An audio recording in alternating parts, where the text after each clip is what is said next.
the guy, I had you guys on this machine. I'll be honest, I hate machines. Coming up, I'm obviously kind of an older guy, ancient. I played with like Ty Cobb and Babe Ruth, right? But we didn't really use machines. Only time we did machines is like curveball work, just tracking curveballs. But the machine can kind of eat you guys up. So I gave a lot of you guys certain cues. We talked about connection. The most important part about hitting and what we worked on here is approach. The mentality. I'm trying to keep things simple. If I ask your average major leaguer what they're thinking about the box, a lot of you guys are getting the box. You guys are like, okay, my teacher sucks. My mom's pissing me off. Making bad grades. The umpire's terrible. It's hot outside. I don't want to strike out. We're already out, right? Number one, we step in the box. We're confident. Normally, I would say most of you guys should have a vision of what you guys want to happen, right? I want to hit a ball off that right center wall. Or I want to hit a ball off that pitcher, or things like that. Number one, they're positive thoughts, right? Our positive self-talk is probably the most important thing we can have.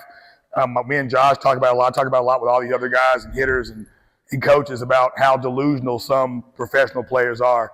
Sometimes we take a 0 for 20, 0 for 30, and I see some of you guys take bad swings and it's the end of the world versus you got to remember how good you have been and how you got to where you got.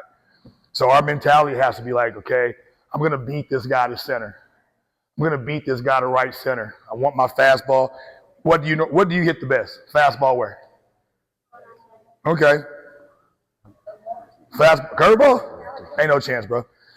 Fastball where? Okay, either way, whatever your answer is, if you like that pitch, until you get 2 strikes, we're trying to gear up somewhere in that location, right? If you like curveballs, look for the curveballs. You're going to get 80% fastball anyway, so I wouldn't look for something I'm not going to get, right? But for me, when I tell most of my guys and guys I talk to, whether it be a pro guy or a 6-year-old kid or an 8-year-old kid or whatever, it'd be look for what you want to hit and then have a vision of what you want to do with it, right? And then be aggressive in that situation. Now, when you get 2 strikes, you got to have to change the approach, be aggressive. I'm not big into saying 2-strike approach and, getting down early or whatever you want to call it. I do like for guys to still be somewhat on the offensive, right? But again, your positive self-talk. Then secondly, after that, trust your plan, right? But I'm always tell you guys, think big part of the field. Attack the inside half the ball. When things are going bad, he'll tell you the same thing. If you're right-handed, try to hit a ball to the right fielder. Do simple stuff. It's not, I think we try to make it too tough. And the last thing I'll say for you guys is compete. Like I had a talk last week with a bunch of high school kids and a couple of college kids, and we're just talking, and I asked one of them, what's the struggle? He's talking about his swing and all these things. And not one time in this case when all you guys made really good adjustments, all you guys did was awesome. I didn't really say much about the swing. I think I told you a couple of times, think about your connection. It was more thought, mentality, and timing. And all you guys did really well. And the guys that were willing to make those adjustments and get uncomfortable did really well. For some guys that struggled a little bit, more times than not, it was just being hard-headed, not wanting to change stuff. So while you guys are here, since we've been here, we said it earlier, learn to get uncomfortable. But stick to your plan. Have your plan, have your approach, have your vision, and usually things kind of work out well for you. Hit the ball hard, you win. Neither? I got one. I want to hold this electric uniform, makes me feel like I can hit again. I want to talk about a general approach, and then I want to talk about a 2-strike approach. And I loved what Cory just talked about, so I'm going to touch on that as well, okay? My general approach is I want the ball. And that's more than just in hitting. If I'm playing short, I'm like, oh, geez, I hope the ball doesn't get hit to me. The ball will find you. The game will find you. Does that make sense? Nothing changes when I'm in the batter's box. You have to want to hit the ball. I don't care if that guy throws 100 or if he throws 50. Come on, bring me the ball because I'm going to hit it, okay? So we're on the attack. I see a lot of times, especially you guys are getting early in your season, everybody thinks they know what the strike zone is. You guys don't know what the strike zone is yet. Okay, you've been playing basketball, you've been wrestling, you've been sitting on your butt.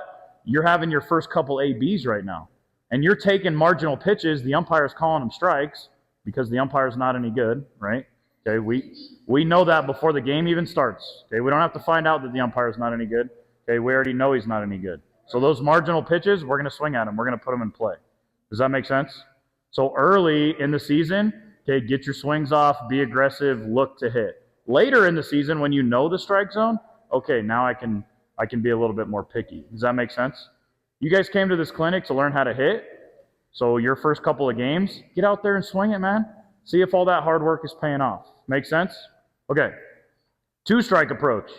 I feel like you have a Todd Helton approach, and then I feel like you have a little bit more of like an old school choke up, spread your feet out type of a situation, okay?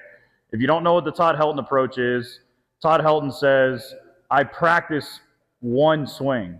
So in the most important time of the at-bat, I'm going to change my swing and do something else. So he never believed in choking up, spreading his feet out, okay? He said with no strikes, he was looking for this pitch.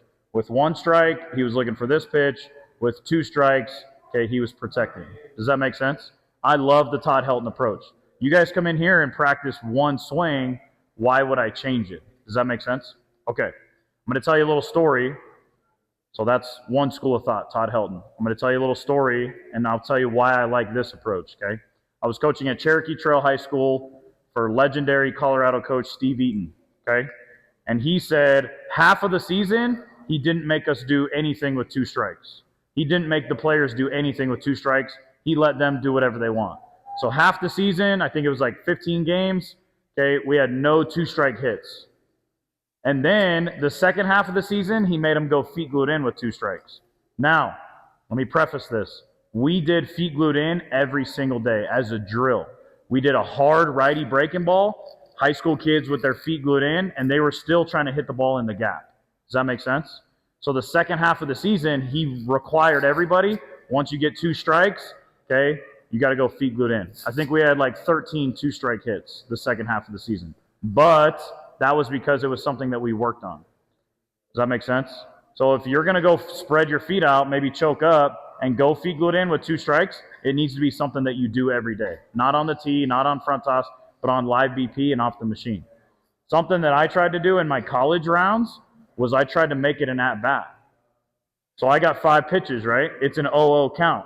If I fouled the ball off, okay, now it's 0-1. If I rolled the ball over foul, now it's 0-2, okay? And then I would go feet glued in my round to make it more game-like. So I'm good either way on the two-strike approach. If you want to have that Todd Helton approach, keep your same swing, just adjust your sights. Or if you want to spread them out and go feet glued in, you're still looking to do damage either way. The feet glued in is something that you got to work on. Sound good?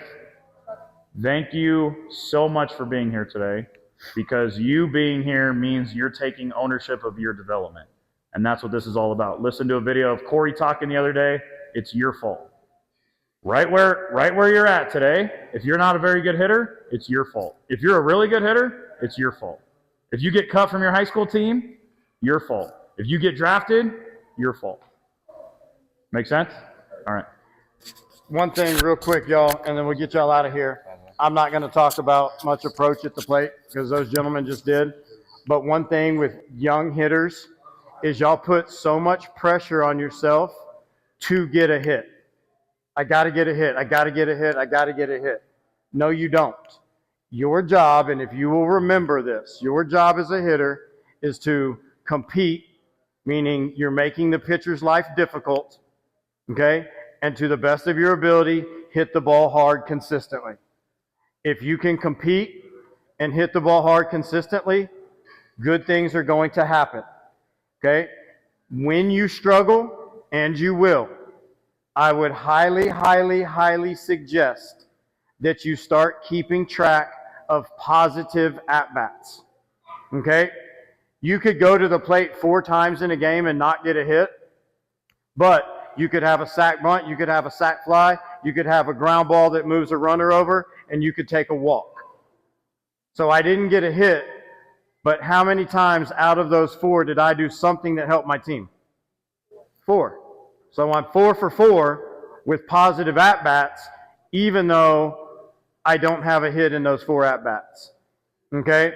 As a hitter, sometimes you have to trick yourself and you have to think about things in a different way to stay positive. Because it is a game of failure. You are going to fail more than you're going to succeed. Y'all hear this 1,000 times from coaches, okay? So I will remind you, your job is not to get a hit. Your job is to compete and hit the ball hard. And when you do find yourself struggling, please try to think of the positive at-bats that you are giving to your team and not sit there and go OCD, oh, I didn't get a hit, I didn't get a hit, I didn't get a hit. All right? To back up exactly what Cory Squared said over here, It is awesome for me to be able to go around the nation and do these camps. I am truly, truly blessed. I appreciate y'all showing up, okay? It makes my baseball heart happy. It makes my teaching heart happy. And I wouldn't rather be doing anything else with my weekends than exactly what we did here for 3 hours, all right? I hope y'all enjoyed it. I hope you all take 1 or 2 things home and can put that into play moving forward. So, again, much love.